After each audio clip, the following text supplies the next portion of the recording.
You're listening to the ESO Network, your station for all things geek. Hello, and welcome to episode 146 of the Soul Forge podcast.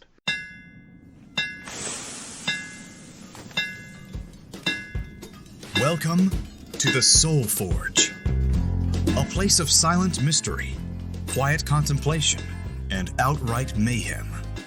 Join your host, Sean Vanderloo, as he guides you through the adventures of living. Together, we'll talk about life and love, sex and dating, joy and heartache, memories and loss, and so much more.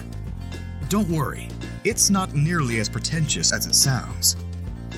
Get ready for life, the universe, and everything on the Soul Forge.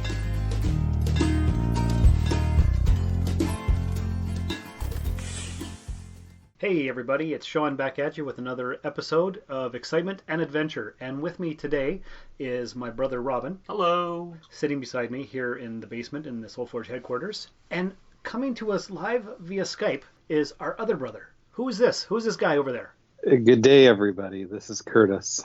Yes, it's Curtis. So the three brothers on the loose. Here we go. Here we are. And what are we talking about today, guys? Talking about anniversaries. Anniversaries. Yes, because this week marks a very significant anniversary for all of us. It's been 17 years since I moved to Timmins. 17 years. How about that? How about that? Is that what we're talking about? No. Is there more anniversaries? There's more anniversaries. Curtis, were you aware there's more anniversaries? I was aware there were more anniversaries. Huh. And what anniversary would that be? Well, because we're talking about anniversaries, and because we're going to be talking about a specific person, this individual really, really liked dates and celebrating random anniversaries. Wouldn't you guys agree? Yeah, 100%. Completely. Like how on, I don't know, pick a day, July 14th, 1973 or 4, whatever it happened to be, this person may have fallen down and cut their face, or maybe it was one of us. Or it could have been one of her friends' birthdays, or a day that she got into a fight with one of her friends and never talked again to that person. True enough. The dates and anniversary were always random and haphazard, and I'll be honest, I didn't know if they were real or not. Oh, is that right? I often questioned it. I figured they were accurate because she would always say them year after year after year. That's true. You know what happened today? Yeah. So enough leaving our audience in suspense. We're talking about our mother who passed away 6 years ago on March 31st, 2014. That's right. That is the anniversary. That is. It's a very sad anniversary for the three of us.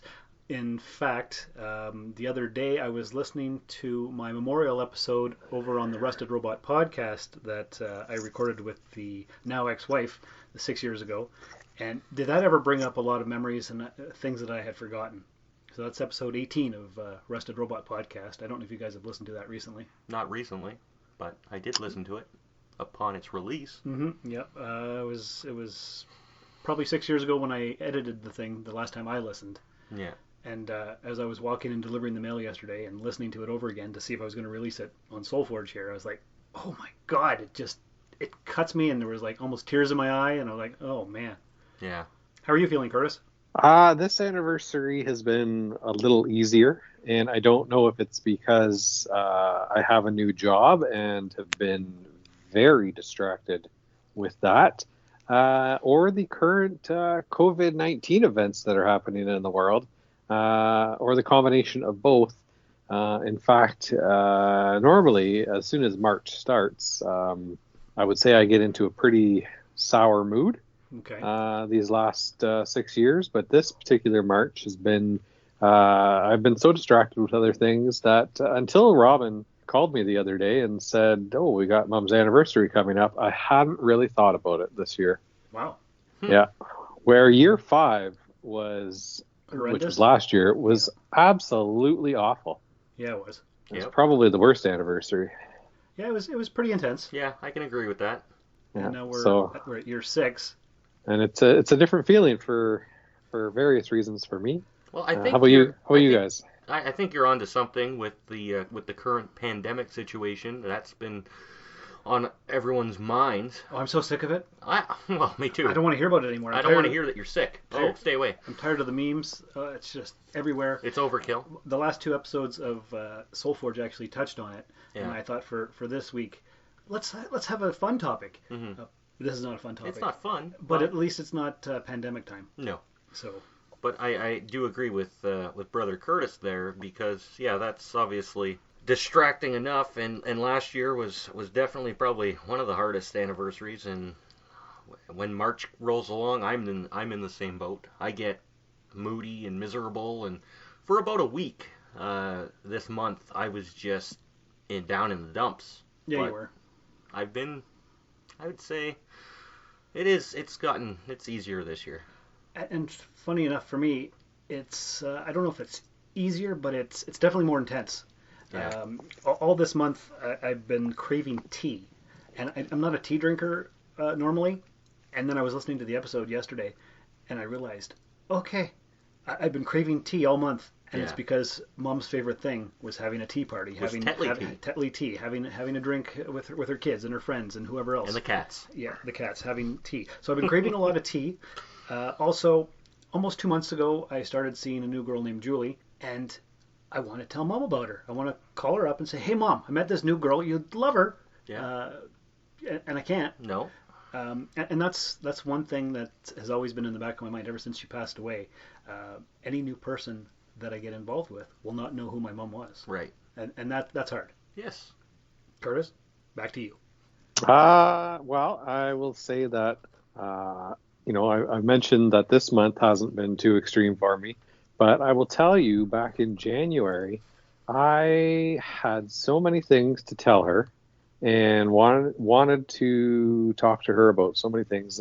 Sometimes I guess it's an ache. The pain inside is an ache, and you can get angry over it. You can get sad over it. It can physically hurt a little bit. Yes. And there was just a month or a couple days in January where I don't know if anything in particular was happening or whatever, but I was just really sad that she wasn't around and available to talk to.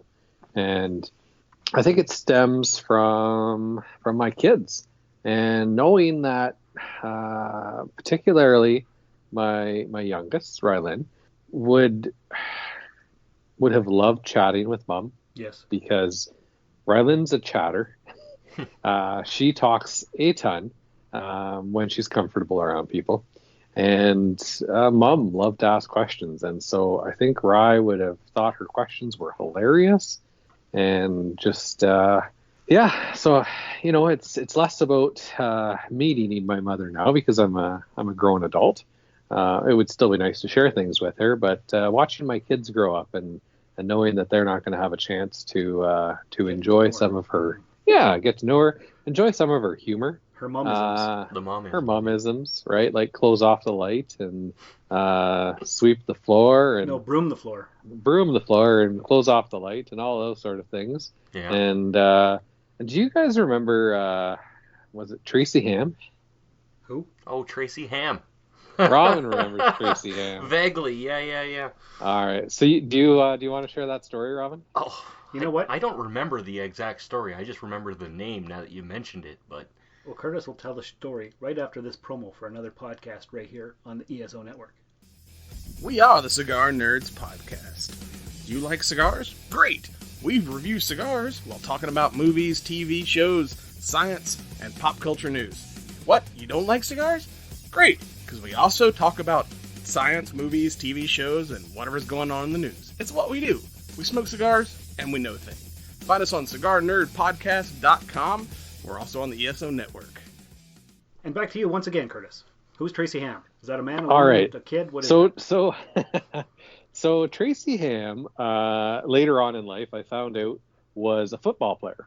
Ah.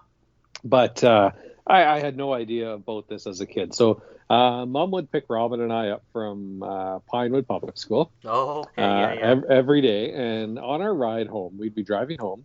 And there would be a gentleman outside waiting for the bus or a ride or maybe to pick up his kids. We don't really know, but he was always standing outside, just outside of the MJ Dacey building that used to be a school and then got turned into other uses, an adult school, and now I think it's an apartment or something. Anyway, I think he was around that area that he would be standing. And this was on Dacey Road. And as we'd be driving past him, Mom would tell us to say hi to Tracy Ham. Oh. And she would point out this gentleman as Tracy Ham. So Robin and I would roll down our windows and yell out to him every day, "Hi, Tracy Ham." and Mom would laugh hilariously. And we drive by, and eventually it got to the point where he would see our vehicle coming, the old Italian couch, and he would look away and try to avoid us. And Robin and I did that for months on end, and it was all at Mom's prodding. And I guess she's found some humor in it. She had a unique sense of humor. Yeah. She had a unique sense of humor, and so that was our Tracy Ham story. Old Tracy Ham. I'm sorry I missed all that. I must have Yeah. already been, I don't know, back in university maybe, or Late high school probably. Yeah, So, that makes sense. Yeah, you just were walking home at that point probably. Oh yeah, yeah. So who was our mother? How would you best describe her? Worrisome? She worried a lot. Worried a lot. I mean, Constant. really a lot. If she wasn't worried, she was worrying about not worrying about something. True, and always busy, always taking care of everybody but herself. Yes. Yeah, Extremely busy. which was, I think, part of her problem, that she never just took a minute to calm relax down, and unwind, and had to go constantly. Because that way she never had to think her own thoughts, probably. Mm-hmm. Yeah, she was always looking to better her situation. Yes. Yeah. And she would self-admittedly make some mistakes, and her ideas wouldn't always pan out. Sometimes she made it worse. Yeah. Sometimes she made it worse. But she was always a lady that had a reserve fund of $300 in the bank account. Yes. And she was very loving. She loved her sons. She did. She loved everyone, unless she didn't like you. Then she didn't like you. But it was rare when she didn't like somebody. yeah. But when she didn't like them, she hated them. Yep. And she could not keep the expressions off her face. No. That's true. She could discipline us with just a stern look. Oh, I got that look constantly. And You knew it was over. oh yeah, absolutely. I can still remember just, she would always sneak up and catch me in the act. And it was that she'd come around the corner and she'd just come up off her toes a little bit, and she'd just put her head around the corner and look, and she would nail me, catch me every time. Didn't matter what it was. She was stealthy like that. But this whole part of this, this pandemic thing, we were trained, especially me, because I was grounded so much as a kid that this staying inside stuff is a breeze. Because I spent, 3/4 of my childhood grounded anyway. So. Yeah, you did. Yeah. Yeah. So she was somebody that didn't mess around with her punishments. No. If you were in trouble, you were in trouble, and if you were grounded for a month, you were staying in the house for a month. Yep. I think one time she let me have early parole. One time. Just once? Once. What about you, Sean? What do you remember? What do I remember? I remember so many different things. Like you said, the expression on her face, the way her chin would jut out, and the fire in her eyes when she was angry. Yep. How excited she used to get over adding Tetley tea collection items to her pile. Mm-hmm. Her love of cats. Yeah. There was an infinity of love for cats and cat pictures and her encyclopedic knowledge of everything in the family. I was listening to episode 18 there of Rusted Robot, and we had reminisced about her and described who she was, her Tetley tea collection, the way that she knew everything about the family. You could look at a picture, she knew who was in it, when it was taken. the date, yeah. Not necessarily the date, but roughly.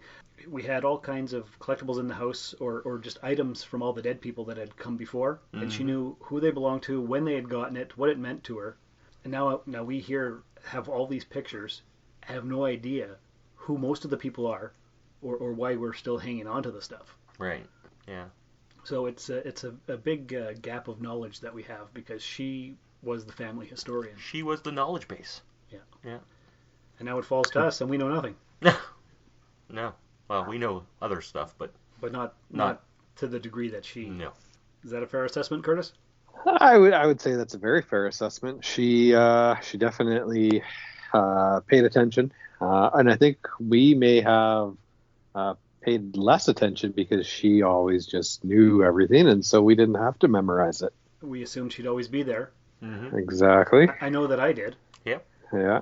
Because this year in September she would have turned 62, so that's still pretty young. Yeah. And so she figured she'd be around till her late 80s. So yeah. all that knowledge would always be there. Yeah. But no. And now all the family history is gone. What was it? 2 years ago we lost our last two uncles on her side. So Yes, indeed. So now there's no family left on the mom side. No. Completely Except for wiped out. some very distant relations, which we don't really know that well, so they don't count. But everybody that was close on that side is totally gone. Yeah. So it's just us three. Yep. And our assorted children. Yeah. Mm-hmm. Yeah, it was a big loss not having her in our lives anymore. You know, I remember her often saying that she didn't want to end up like her mother. Yes. I had noticed in the later part of her life, within the last year, before she had killed herself, she was starting to repeat herself a little bit. And I think that might have scared her. It makes sense because once her parents passed away, both in 2013, and her favorite aunt died that year as well. They all died. That was the rest of the family for her, not including her brother and the other uncle who she wasn't that close with. And so it all came crashing down on her. She had nobody left to take care of because and she had the three kids, us three, were well established, or somewhat Yeah. anyway. Yeah, and she loved to reminisce about her past life with family members. Mm-hmm. And because we weren't there to share in her early experiences, I think it devastated her that she wasn't able to reach back to her past and share those mutual experiences.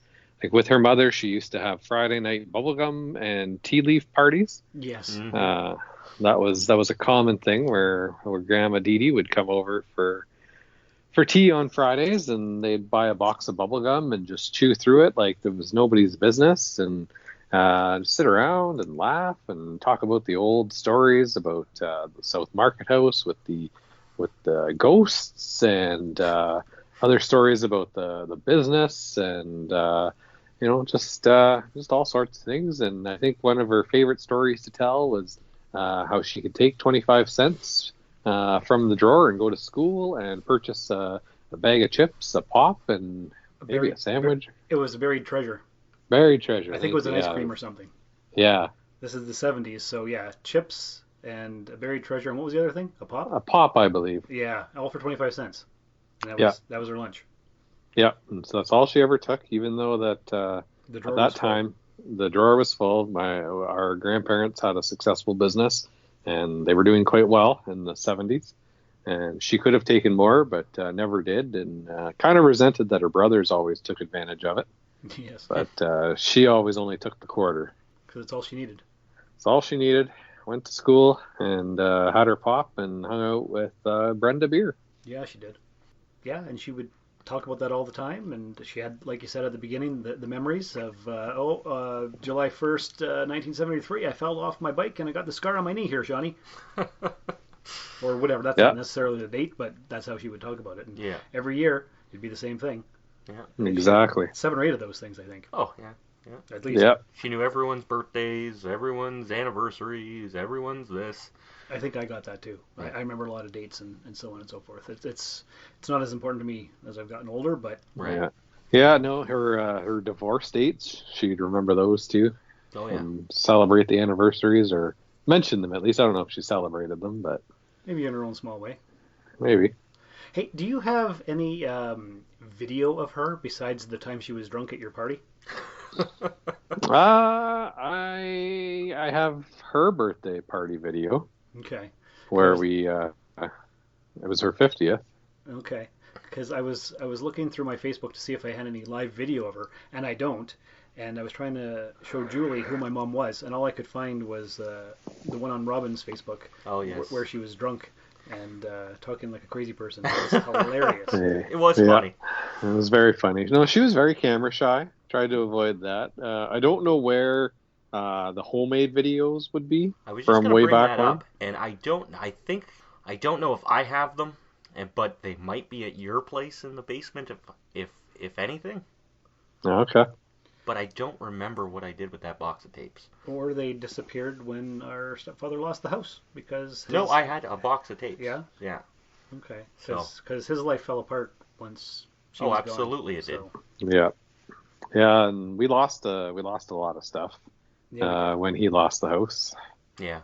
The rocking chair that she had from, I don't know if it was from when you were a baby or when I was a baby. it was from you. It was for me. I thought so. Yeah. We traveled with that many years. As people may or may not know, we moved many times throughout our childhood, and yeah, we did. that Yeah. that rocking chair, and we moved so much because she was always trying to better our situation. But that rocking chair made it a long time, and then when Bill lost the house, we lost the rocking chair, Among other things. among many other things. Mm-hmm. Well, we couldn't stay in the orphanage forever. Are you talking No, about- that's true. Are you You're going to talking explain the about, orphanage?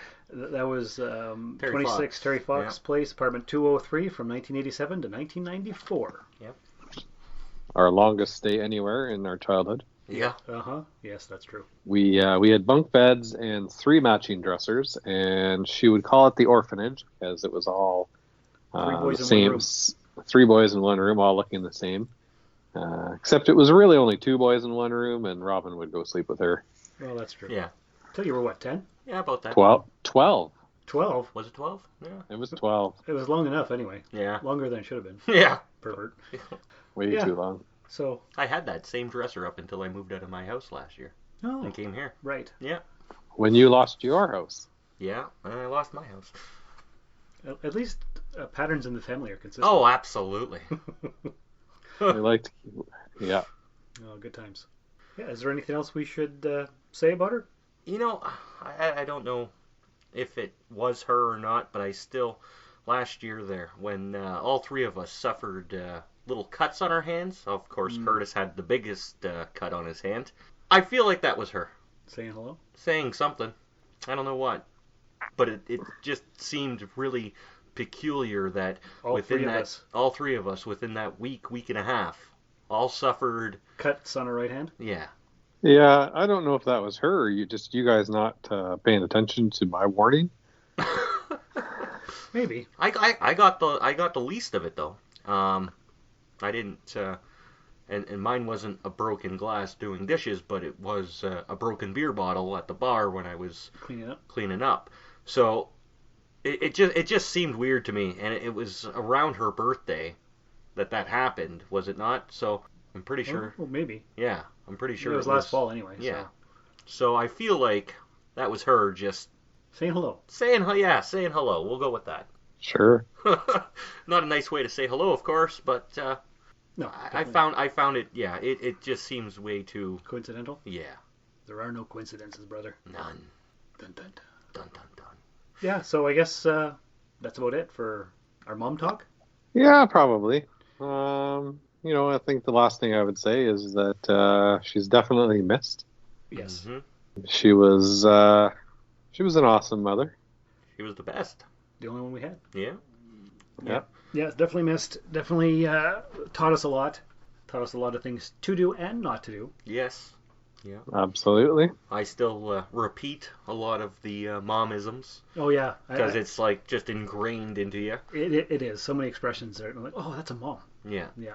Yeah. And like you said earlier on, I believe Curtis is like, you just want to talk to her and tell her so much stories, and I'm the same way. There's always something that I want to, call her and say, hey, listen to this. Like, It But doesn't go away. Nobody ever cares about your achievements more than your mother, True. very true. right? And so when you have an achievement or something big happens in your life, you know that she'd be so excited for it.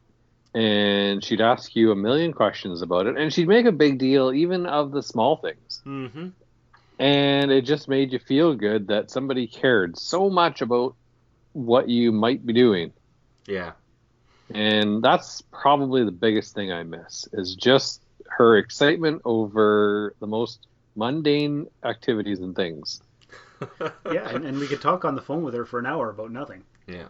Oh, absolutely. And she Definitely, had a million and one excuses to avoid people that she didn't want to hang out with, Yes. Yeah. whether it was a headache or the shower or whatever. She was hilarious in her excuses. She came up with them on the spot so quickly. She was pretty sharp. And I think one of my best memories was she just got mad at me. We were living at Landslide. She just got mad at me. She just yelled at me, and then we were driving into town for something, and she made sure she told me. She's like, "Oh, Curdy, I'm still mad at you." And then like 2 seconds later, all of a sudden it just changed. She's like, "Hey, you want to go for a donut?" And I started cracking up, and she didn't understand why that was so funny. But then, as I explained it to her, she thought it was funny too, and we just we would say that often after that. And I don't know, it was just a pure moment of being in shit, and then all of a sudden being offered to go for a donut, and how quickly she could go from being mad at you to forgiving you. Mm-hmm. Yeah, it was pretty fun. I remember one of my favorite stories is when we'd go driving around the town to go do whatever it was, go groceries or whatnot, and I'd always ask her to bring me to Blockbuster, if you remember Blockbuster back in the day. And she would say, no, not today or whatever. No, it's not the weekend. There was always a day for certain activities. And I remember I was sitting in the front seat and we were driving around and I had the window rolled down and I would be yelling out the window, "My mom's mean. She won't take me to Blockbuster." But she was laughing about the whole thing. She thought it was hilarious.